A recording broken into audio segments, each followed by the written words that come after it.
فأعوذ بالله من الشيطان الرجيم بسم الله الرحمن الرحيم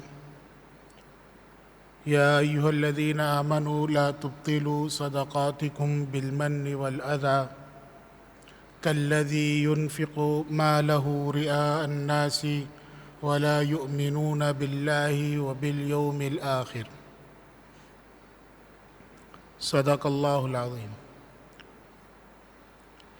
انسان کے اعمال کا دار و مدار خالص نیت پر ہے، چاہے وہ عمل عبادات سے متعلق ہو، چاہے وہ اخلاقیات معاملات سے متعلق ہو، اس کے لیے نیت کا خالص ہونا ضروری ہے۔ حضرات علماء کرام نے کسی عمل کے قبول ہونے کے لیے دو شرطیں بیان کی ہیں۔ پہلی شرط یہ ہے کہ وہ عمل خالص اللہ کی رضا کے لیے ہو، اس میں کسی قسم کی ریاکاری، دکھلاوا، نام و نمود نہ ہو۔ نمبر دو، وہ عمل سنت کے مطابق ہو۔ اگر کوئی نیک عمل ان دو شرطوں کے ساتھ کیا جائے گا وہ اللہ تعالیٰ کے ہاں مقبول ہوگا۔ میرے دوستو، آج ہمارے مزاجوں میں ریاکاری بہت حد تک داخل ہو چکی ہے، اور اس انداز میں داخل ہو چکی ہے کہ اب ہمیں اس کا احساس بھی نہیں ہوتا کہ ہم یہ جو کام کر رہے ہیں اس میں دکھلاوا ہے اور یہ بری بات ہے، اللہ تعالیٰ کے ہاں ناپسندیدہ ہے، اس کا احساس بھی نہیں ہوتا۔ اور اس کا تجربہ ہم اور آپ روزانہ صبح و شام دیکھتے بھی رہتے ہیں۔ حالانکہ ریاکاری ایک ایسا بڑا گناہ ہے کہ جس کے بارے میں جناب نبی کریم صلی اللہ علیہ وسلم نے ارشاد فرمایا، ایک دفعہ صحابہ سے ارشاد فرمایا کہ کیا میں تمہیں ایسے بدترین فتنے سے یا عذاب سے تمہیں باخبر نہ کروں جو میرے نزدیک دجال کے فتنے سے بھی زیادہ خطرناک ہے۔ صحابہ کرام رضوان اللہ تعالی علیہم اجمعین نے فرمایا، جی بالکل، آپ ہمیں اس چیز سے آگاہ کریں۔ تو نبی کریم صلی اللہ علیہ وسلم نے فرمایا کہ کوئی شخص نماز پڑھ رہا ہو اور نماز پڑھنے کے دوران اگر وہ کسی کو اپنی طرف آتا ہوا دیکھے اور وہ اپنی نماز کو سنوار لے، درست کر لے، تو یہ بدترین گناہ ہے۔ دجال کا فتنہ، اللہ تعالیٰ اس سے ہم سب کی حفاظت فرمائے، وہ کتنا عظیم فتنہ ہے۔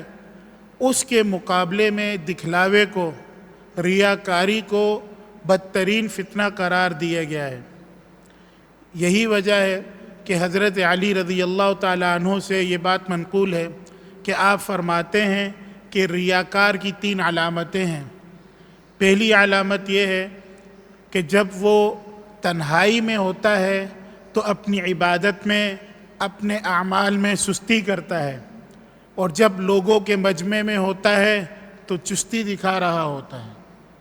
اسی طریقے سے جب اس کی تعریف اور توصیف کی جاتی ہے تو وہ اپنے کام کو اور اپنے اس نیک عمل کو بہت زیادہ اختیار کرتا ہے، اور جب اس کی مذمت کی جائے تو وہ اس کام کو چھوڑ دیتا ہے۔ تو یہ ریاکاری ہے۔ ریاکاری کے معنی بھی بہت مختلف ہیں۔ حضرات علماء کرام نے ریاکاری کی مختلف تعریفیں کی ہیں۔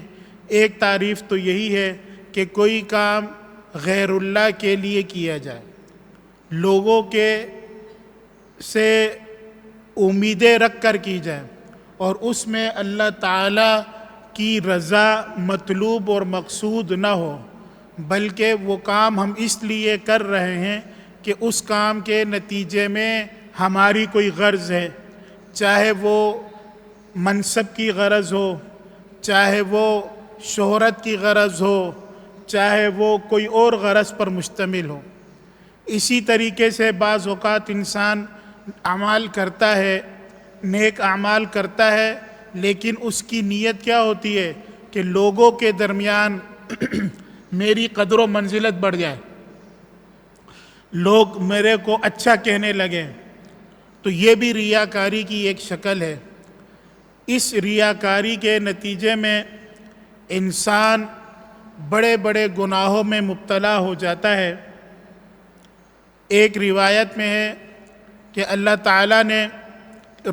تعالیٰ روز قیامت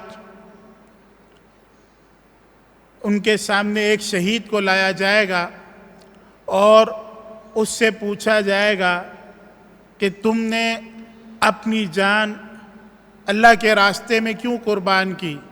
تو وہ کہے گا کہ میں نے آپ کے راہ میں اپنی جان کو قربان کیا آپ کی دین کی سربلندی کے لیے۔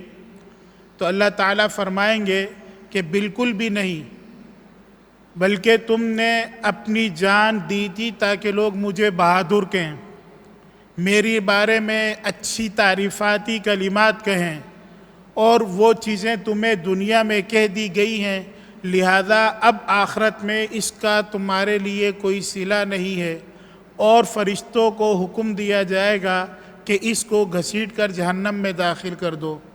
اسی طریقے سے ایک عالم اور حافظ کو لایا جائے گا اور وہ بھی یہی کہے گا کہ میں نے آپ کا دین پڑھا اور اس لیے کہ لوگوں کے درمیان میں اسلام کی تعلیمات کو پھیلاؤں گا اور اس طرح نیک کام کیے میں نے، تو اسے بھی یہی کہا جائے گا کہ تم نے جھوٹ بولا، بلکہ تمہارا غرض اور تمہارا مقصد یہ تھا کہ لوگ مجھے بڑا عالم کہیں، لوگ مجھے بڑا حافظ کہیں، لوگ میرے کو بڑا قاری کہیں، سو وہ تمہیں دنیا میں کہا جا چکا، لہذا اسے بھی جہنم میں داخل کر دیا جائے۔ اسی طریقے سے تیسرا وہ شخص جو دنیا میں مال و دولت خرچ کیا کرتا تھا وہ لایا جائے گا، اور وہ بھی اللہ تعالیٰ کے سامنے یہ کہے گا کہ میں نے آپ کی راہ میں اتنا مال خرچ کیا۔ تو اللہ تعالیٰ فرمائیں گے کہ ہرگز نہیں، بلکہ وہ مال تم نے اس لیے خرچ کیا کہ تاکہ مجھے سخی کہا جائے اور میرے بارے میں اچھے کلمات کہے جائیں، سو وہ تمہیں دنیا میں کہا جا چکا ہے، لہذا اب آخرت میں تمہارے لیے کوئی صلہ نہیں ہے، اور فرشتوں کو حکم دیا جائے گا کہ اسے بھی جہنم میں داخل کر دیا جائے۔ میرے دوستو، یہ روایت جس کا مفہوم آپ کے سامنے پیش کیا، یہ بالکل واضح ہے ہمارے سامنے کہ ہمارا کوئی بھی عمل وہ اگر دکھلاوے کے لیے ہوگا، نام و نمود کے لیے ہوگا، ریاکاری کے لیے ہوگا، تو وہ اللہ کے ہاں بالکل بھی مقبول نہیں، اگرچہ وہ کتنا ہی بڑا کیوں نہ ہو۔ اگر کوئی شخص سچی نیت کے ساتھ، خالص نیت کے ساتھ، بغیر دکھلاوے کے معمولی ایک عمل کرتا ہے تو اس کا مقام اور اس کا مرتبہ اللہ تعالیٰ کے ہاں بہت بڑا ہے، اور اسی پر ہی اجر و ثواب ہے۔ آج ہم اپنے گرد و پیش میں دیکھیں کہ ریاکاری کا معنی تو یہ ہے کہ کوئی آدمی نیک کام کرے اور دکھلاوے کے لیے کرے، اور آج ہم اس سے ایک قدم اور آگے ہیں کہ ہم وہ کام لوگوں کو دکھلاتے ہیں جو ہم نے کیے بھی نہیں ہوتے۔ یہ ریاکاری سے بڑھ کر ایک بڑا عظیم گناہ ہے۔ ریاکاری کا مطلب تو کیا ہے کہ ایک آدمی صدقہ کر رہا ہے، خیرات کر رہا ہے، اور لوگوں کو دکھلا کر رہا ہے، اور ایک یہ ہے کہ اس نے وہ نیک کام کیا ہی نہیں اور جھوٹ اس کو دکھا رہا ہے کہ میں بہت بڑا سخی ہوں، میں بہت بڑا فلاں ہوں۔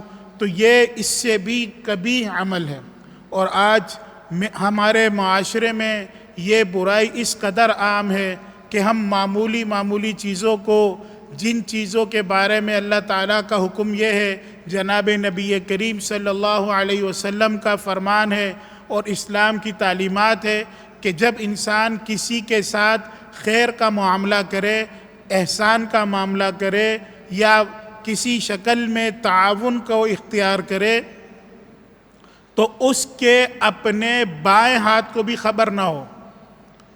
اگر کوئی کسی کے ساتھ تعاون کر رہا ہے تو اس قدر خفیہ انداز میں کرے کہ اگر وہ سیدھے ہاتھ سے دے رہا ہے تو اس کے الٹے ہاتھ کو بھی خبر نہ ہو۔ اور ہمارا حال کیا ہے اور ہمارے معاشرے میں کیا چیز چل رہی ہے وہ میں اور آپ بخوبی واقف ہیں۔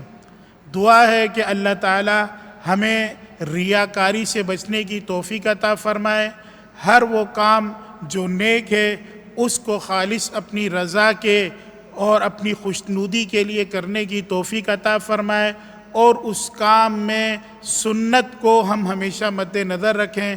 اللہ تعالیٰ مجھے اور آپ کو عمل کرنے کی توفیق عطا فرمائے۔ وآخر دعوانا الحمد للہ رب العالمین۔